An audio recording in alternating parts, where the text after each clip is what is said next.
Hey, so are you a Christian or gospel bass player and you're struggling with playing slides? Well, I want to talk to you about that today. I want to show you and help you. Maybe you're somebody who plays slides a little bit too much. Maybe you're somebody who don't tackle slides at all. Maybe you're somebody who only uses slides when it comes to trying to cover a mistake. All those things, I want to talk to you and show you what, when, and where to use slides. So stay tuned.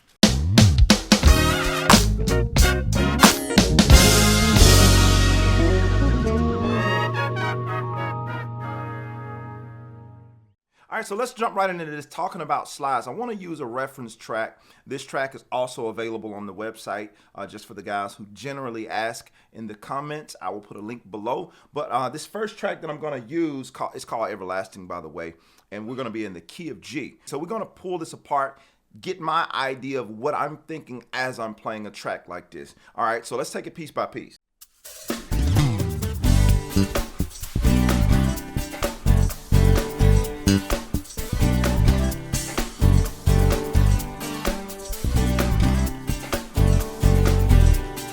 All right, so that's enough of the beginning of the song. So right out of the gate with an up-tempo song like that, I generally like to lead in with a type of slide. So many times I've seen bass players just use slides as a way to cover up a mistake, which it works, but you don't want to just use slides that way. You want to be a little bit more intentional about using the slides, and we'll talk about that a little later in this lesson. But the first thing I'm doing as I'm thinking about playing this song, we have a drum fill that drops in, so it's like when I have a big drum fill like that opening up the song, I want to do something to add to that feel. Just a really simple slide, and all I'm doing is I'm going down on the first or top string and coming back up on the string below it. Now I can do that higher up, or we can do higher up. But sometimes when I know I'm going to play a lower note, I typically like to land on the note that I'm going to be on or somewhere close to it. So the higher you go up the fretboard, in my opinion, it makes it a little bit more dramatic. So it's technically up to you how you want to do it. But the thing that's going to make it feel really good is the timing of it. 2, 2, 1, bang. So I'm doing it on the drum fill. So I'll sing that over the drum fill so you can kind of get the context. So you hear where it falls. 1, 2, bang. So I'm always listening out for that type of stuff, because the biggest thing I want to do with the drummer is always lock with them, not be in the way, because playing that little feel is not a run or anything like that, but it's a little something I can add to the song to kind of build up the intro. So again, I'll do that in context.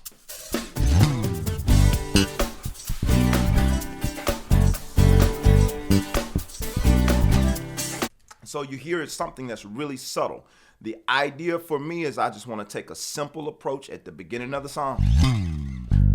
So I won't just do the slides have to be in time. I've told this to several of my students when I heard them slide at the beginning of the song, and the sliding is not necessarily in timing. It's equally important that you lock the slide in with the timing of the song. So that's something you want to kind of make a note of. Make sure that you're locking with the timing of the song. Don't just slide randomly. Make sure it's lining up with the beat. All right, so the next thing, we'll keep going through this track.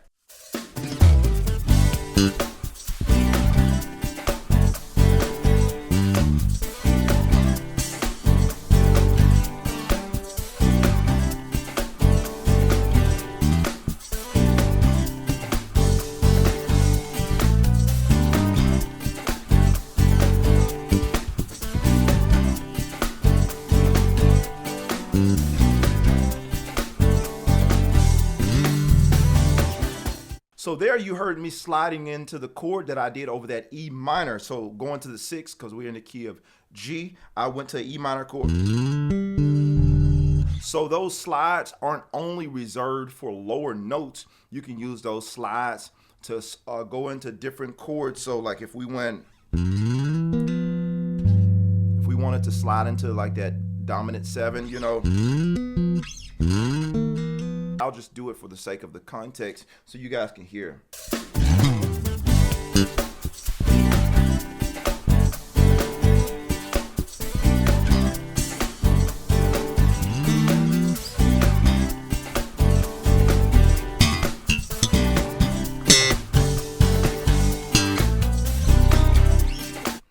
two places you heard me do it there, right when I slid into that G. To me, using that slide going up adds a little bit more aggression, adds a little bit more attitude, and I also use it to get into my lower B. So sliding out of notes, I think that's what a lot of bass players like to do. When anytime you're playing like an open note, whether you're tuned standard like I am, or you're tuned flat like I often do, where you're sliding into that low B flat or low E or low E flat, any of those low register notes, whatever note you're on, you always slide.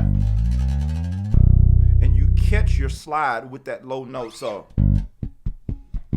because notice in the beginning of the song, I was kind of playing around going up instead of going down an octave. So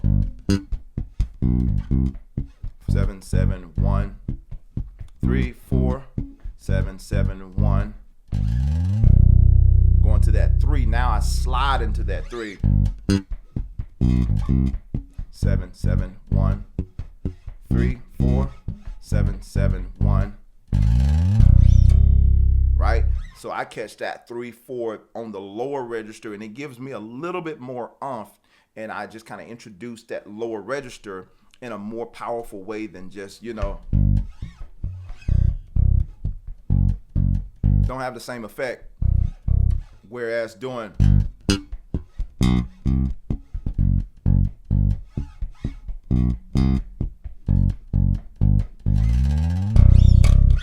now it gets a little bit more grit, gets a little bit more attitude. So one of the things we're thinking about is using those lower notes. And again, you don't have to only use your slides just to get into an open note. There's several other ways, like doing these chords, and sliding all the way.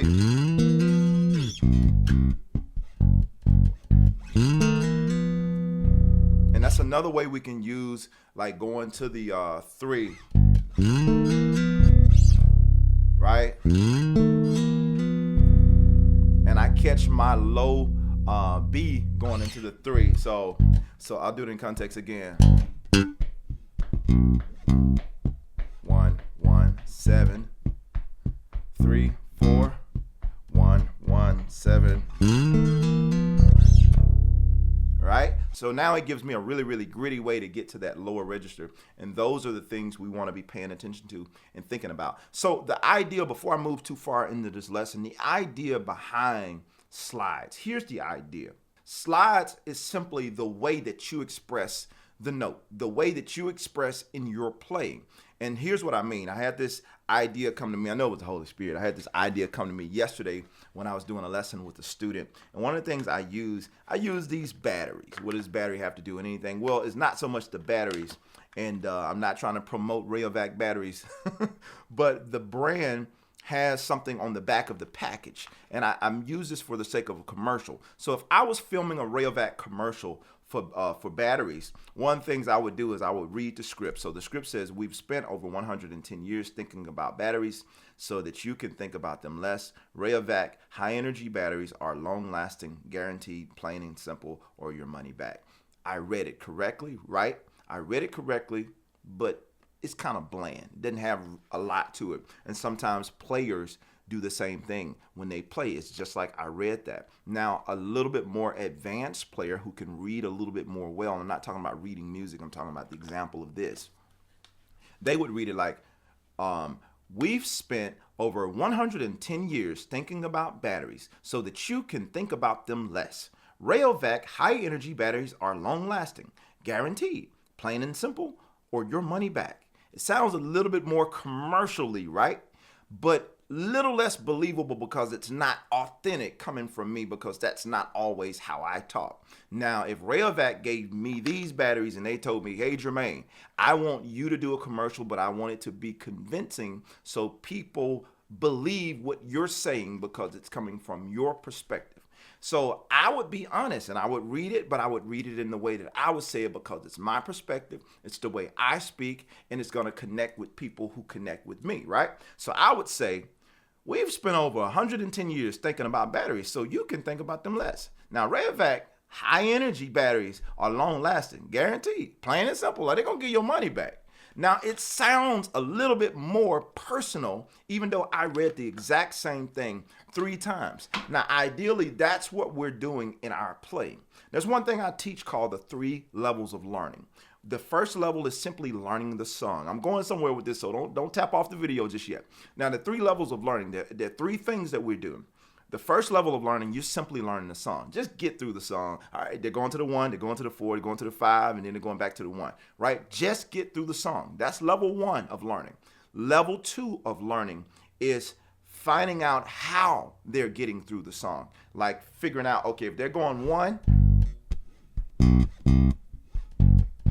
because level 1 says, okay, they're just doing this. Level 2 tells me how they're doing it, right? In terms of it, the notes are a little bit more short. It's a little more space. It's with the rhythm.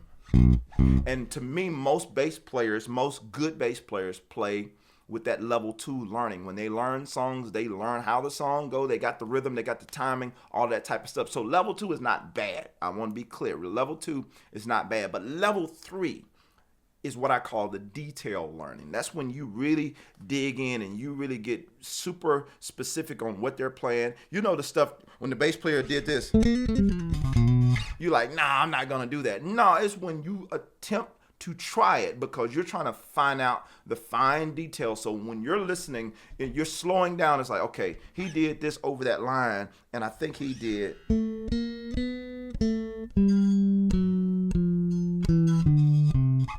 And now you start working it into your arsenal.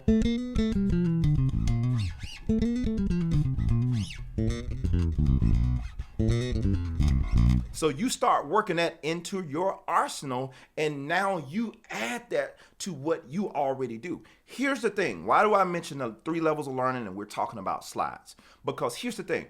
When you're listening to the music you play currently, no matter what it is, whether it be CCM, whether it be traditional gospel, chances are the records that you're listening to, the bass players on those albums are already doing the slides that you're trying to figure out.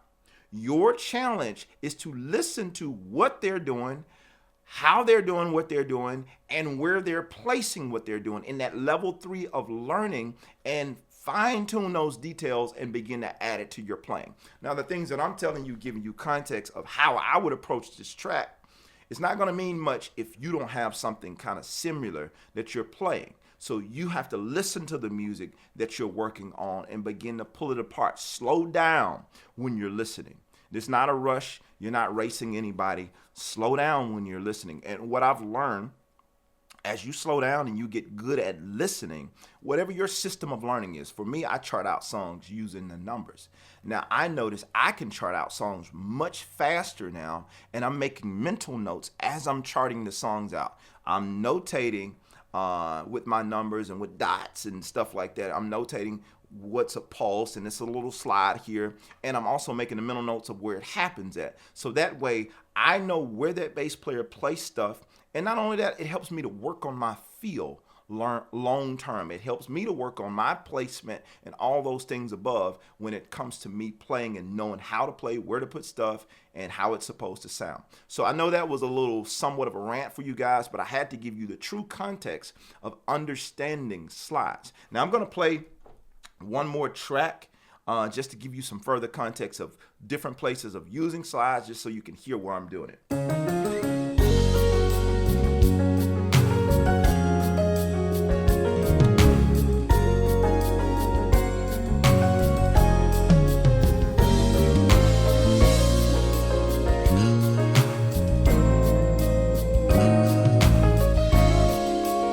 One thing I want you to take notice of is I'm using my fifths and octaves, but I'm sliding into it. So 4, right? Little stuff like that, little subtle stuff.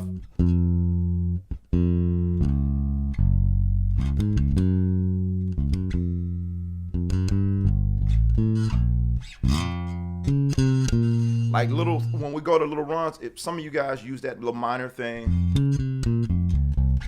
instead of going, using a slide to add to that.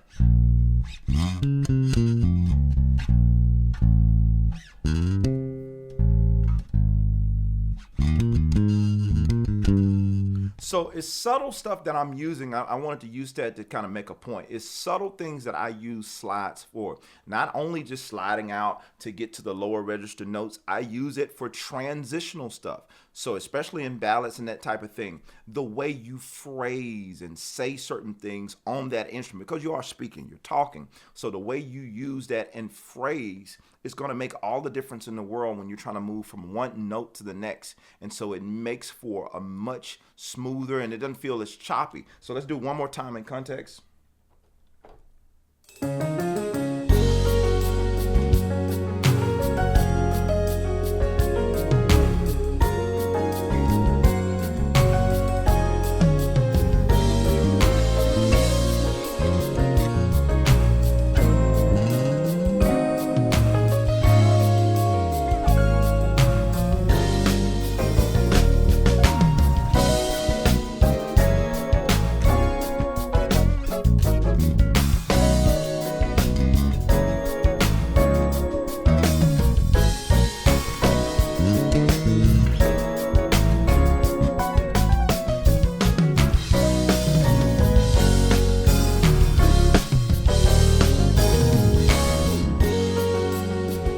So you hear a lot of subtle slides in there. So that's the last point I want to make about slides. They are really, really subtle, but yet very effective when they're in the context of everything. So as you go practice this stuff, remember everything that we've talked about. There's a lot of information that I shared, so be sure to go back and rewind this video. That's old school. Go back and listen to this again and make sure you're implementing all the strategies that we talked about. I'm Jermaine Morgan. I thank you guys for hanging out with me today. I hope that you found something helpful. If you did, be sure to drop it in the comments, and also let me know some other things you'd like help working on, because I want to help you guys in that area, whatever that is. And thank you for hanging out with me today. Much love to you guys in your journey. I'm out. Peace.